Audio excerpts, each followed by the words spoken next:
માટે આ સ્થિતિએ પહોંચવા માટે કઈ કઈ રીતે પસાર થવું જોઈએ એના માટે તો એટલા બધા શાસ્ત્રોની રચનાઓ થઈ છે કે આપણે 20-20 વર્ષ 50-50 વર્ષ સુધી વાંચીએ તો એનો અંત આવે એમ નથી.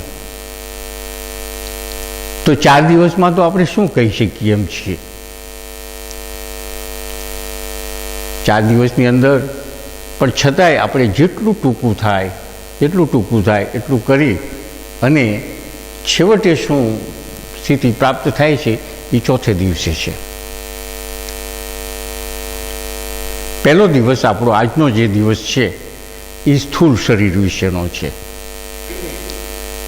સ્થૂળ શરીર શું છે, કેવી રીતે બન્યું, એ શા કામનું છે, આપણી સાધનામાં કેવું ઉપયોગી છે અને સાધનામાં ઉપયોગી થયા પછી એની કેવી જરૂરિયાત છે એનું વર્ણન આજે છે. ત્યાર પછીનો બીજો દિવસ છે સૂક્ષ્મ શરીર, કારણ કે આપણે અહીં પહોંચવું છે. બીજો દિવસ છે અંદરનું શરીર. સ્થૂળ શરીરની વાત થઈ જાય, સ્થૂળ શરીર વિશે આપણે જાણી લઈએ, એની જરૂરિયાતો વિશે જાણી લઈએ. ત્યાર પછી અંદરનું શરીર. અંદરનું શરીર શું છે, કેવી રીતે ઉત્પન્ન થયું છે અને એને સાધના કાળમાં કેવી મદદ લેવી પડે અને સાધના કર્યા પછી જેમ સ્થૂળ શરીર પણ છોડી દેવું પડે છે એમ સૂક્ષ્મ શરીર પણ છૂટી જાય છે. અને પછી પરમ તત્વ જે છે એ શું છે અને એ બધું છૂટી ગયા પછી પાછળથી શું બચે છે. આ ત્રણ છોડી દીધા પછી પાછળથી શું બચે છે, શેષ. એ જે શેષ રહે છે એ હું છું. એ જે શેષ રહે છે એ હું છું. એ જે મારી સ્થિતિ છે, એ મારી અવસ્થા છે, એ આ છે. એ આપણો ચોથો દિવસ છે. હવે આપણે આજનો આ જે સ્થૂળ શરીર વિશે આજે આપણે શરૂ કરીએ છીએ.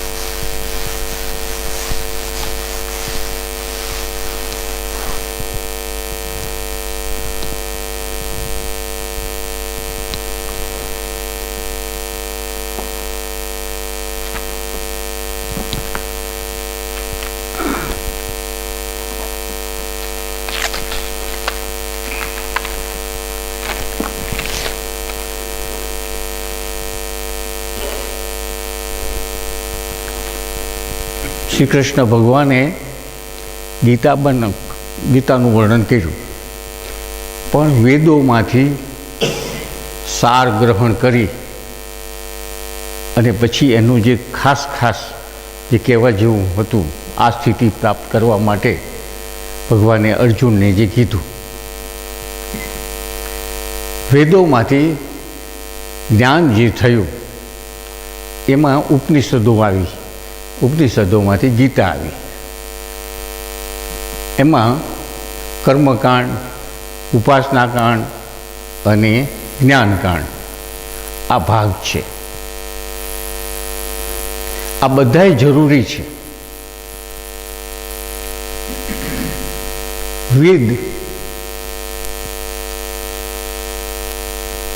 વેદનામાંથી વેદ થયો. કોઈ પણ પ્રકારની વેદના થાય એમાંથી નવું સંશોધન થાય. વેદના થાય, દાખલા તરીકે મને મારી વજનદાર બેગ ફેરવવામાં તકલીફ પડે છે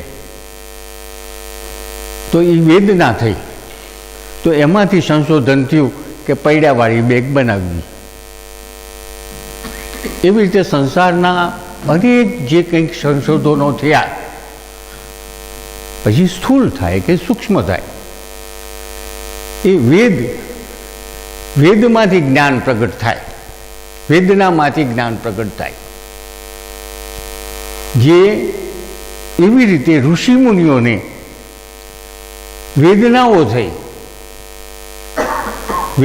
થઈ કે આ જીવનમાં જન્મ મરણની ઘટમાળ જે છે એનો અંત છે જ નહીં, તો એ ઘટમાળમાંથી છૂટવું કેવી રીતે, એ એક વેદના ઊભી થઈ.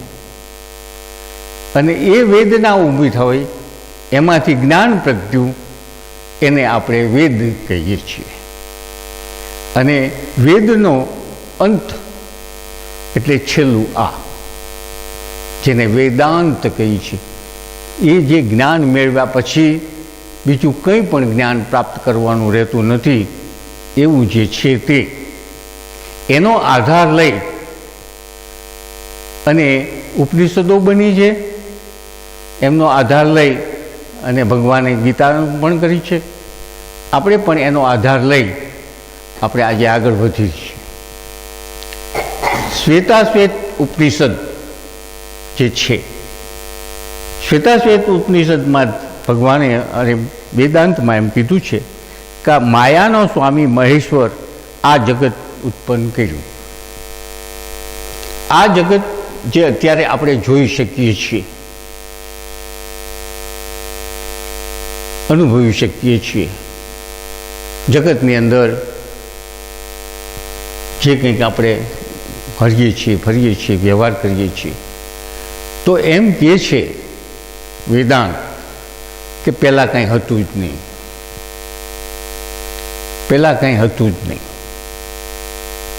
સૂર્ય નહોતો, ગ્રહો નહોતા, નક્ષત્રો નહોતા, પૃથ્વી નહોતી, અને પૃથ્વી જેવા અનેક બ્રહ્માંડની અંદર ગ્રહો છે, ઉપગ્રહો છે, જે છે એ કંઈ હતું જ નહીં.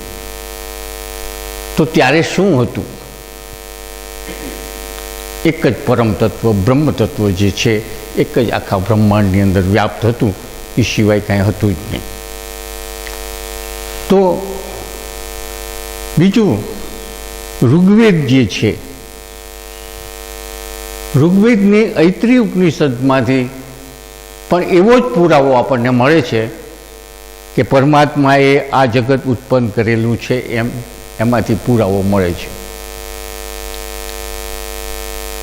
જેમ શ્વેતાશ્વેત ઉપનિષદમાંથી કીધું એમ ઋગ્વેદમાંથી પણ એમ કહેવા પુરાવો મળે છે કે પરમાત્માએ આ જગત ઉત્પન્ન કરેલ છે, એ સિવાય બીજું કાંઈ કર્યું જ નથી, બીજું કાંઈ હતું જ નહીં, તે પહેલાં કંઈ હતું જ નહીં.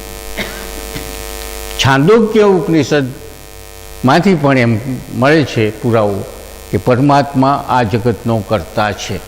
એટલે શબ્દો ભેર છે, કહેવાનો ભાવાર્થ તો એક જ છે, માત્ર રજૂઆતમાં ફેર છે. અથર્વવેદની મુંડક ઉપનિષદમાંથી પણ એમ કીધું છે, પુરાવો મળે છે કે આ જગતની ઉત્પત્તિ સ્થિતિ ઈશ્વરથી જ થઈ છે. અથર્વવેદની મુંડક ઉપનિષદમાંથી પણ એવો પુરાવો મળે છે કે આ જગતની ઉત્પત્તિ સ્થિતિ થઈ છે. તૈત્રીય ઉપનિષદમાંથી પણ એવો પુરાવો મળે છે કે પૃથ્વી, જળ, અગ્નિ, વાયુ, આકાશ, સૂર્ય, ચંદ્ર, ગ્રહો આ બધું એના વડે જ થયું છે. આમ જુદા જુદા વેદોમાંથી, ઉપનિષદોમાંથી, બધામાંથી એમ મળ્યું કે આ બ્રહ્માંડમાં જે કંઈક છે એ પહેલાં કંઈ હતું જ નહીં. તો કંઈ જ નહોતું એવું નહીં, પણ પરમ તત્વ, બ્રહ્મ તત્વ જ હતું. અને પડદો રાખો ને, તડકો આવે છે, આ લઈ ગયો પડદો.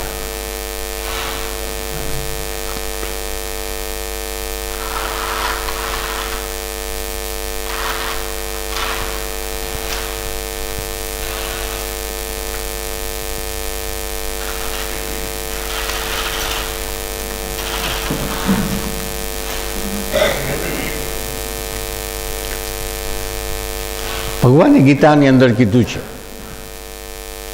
કે મારી બે પ્રકૃતિ છે, એક પરા અને અપરા. એટલે હવે જુઓ કે પહેલાં કાંઈ હતું જ નહીં. હવે આપણે ગીતાને ઘણો આધાર લઈએ છીએ આપણે આમાં, પણ જ્યારે જ્યારે ભગવાને કહ્યું છે એમ જ્યારે આપણું બોલવામાં આવે છે ત્યારે શ્રી કૃષ્ણ ભગવાન મુરલીવાળો તરીકે નહીં, આખી ગીતાનું જે ભગવાને અર્જુનને સમજાવી છે, આખી ગીતા ભગવાને અર્જુન, ત્યારે આપણે એ ખ્યાલ રાખીને જ સમજવાનું છે કે મુરલીવાળો કૃષ્ણ યશોદાનો દીકરો કે દેવકીનો દીકરો એ નહીં, પરંતુ પરમ તત્વ જે આખા બ્રહ્માંડમાં વ્યાપ્ત છે, જે સચ્ચિત આનંદ સ્વરૂપ છે, તે એક પ્રકૃતિનો આશરો લઈ અને અર્જુનની સામે વર્ણન કરી રહ્યા છે. આમ જ સમજવાનું છે. એટલે આપણે બોલીએ છીએ, વ્યવહાર ખાતર કહીએ છીએ કે શ્રી કૃષ્ણ ભગવાને આમ કીધું છે, તો એણે કીધું મારી બે પ્રકૃતિ છે, એક પરા અને અપરા. એટલે એ આ બે પ્રકૃતિથી પણ જે પર છે તે મારી બે પ્રકૃતિ છે એમ કીધું છે. એટલે મારી બે પ્રકૃતિ ક્યારે હોય કે એ બે પ્રકૃતિથી પર જે હોય તે, તો એ જે કૃષ્ણ ભગવાને કીધું એની બે પ્રકૃતિ થઈ, એની બે પ્રકૃતિ થઈ એટલે પરા અને અપરા.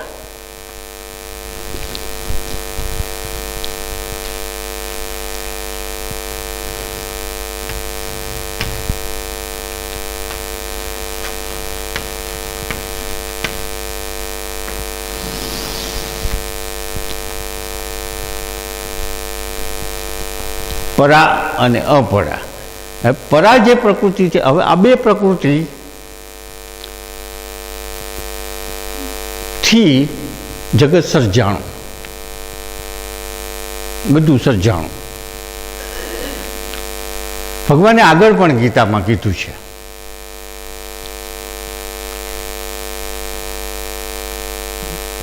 જે પ્રકૃતિ છે એ મારી યોની છે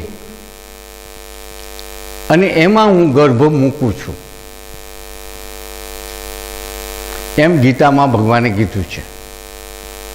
એટલે પરા ને અપરા એ બંનેનું એકીકરણ થતા જગતનું સર્જન થયું, બંનેનો સંયોગ થતા જગતનો સંયોગ થયો. જે અર્ધનારેશ્વરનું સ્વરૂપ આપણને બતાવવામાં આવે છે ઋષિમુનિઓ તરફથી.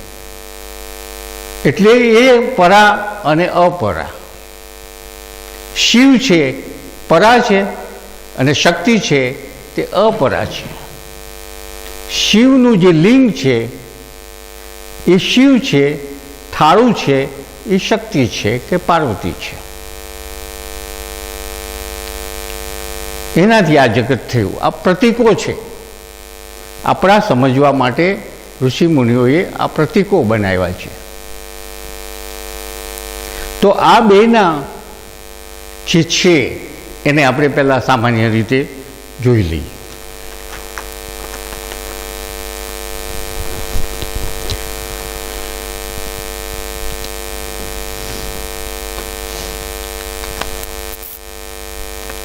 આ અનાદિ છે,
હવે જો આનું મિશ્રણ જેમ કીધું ને ભગવાને કે પ્રકૃતિ મારી યોની છે,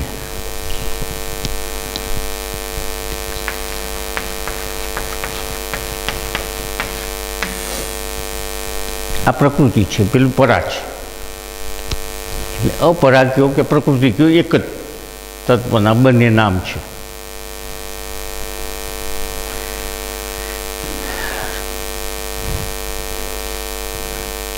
પ્રકૃતિ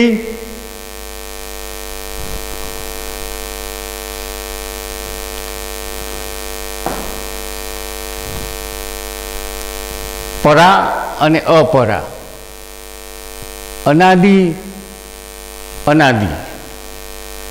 જે પ્રકૃતિ જે છે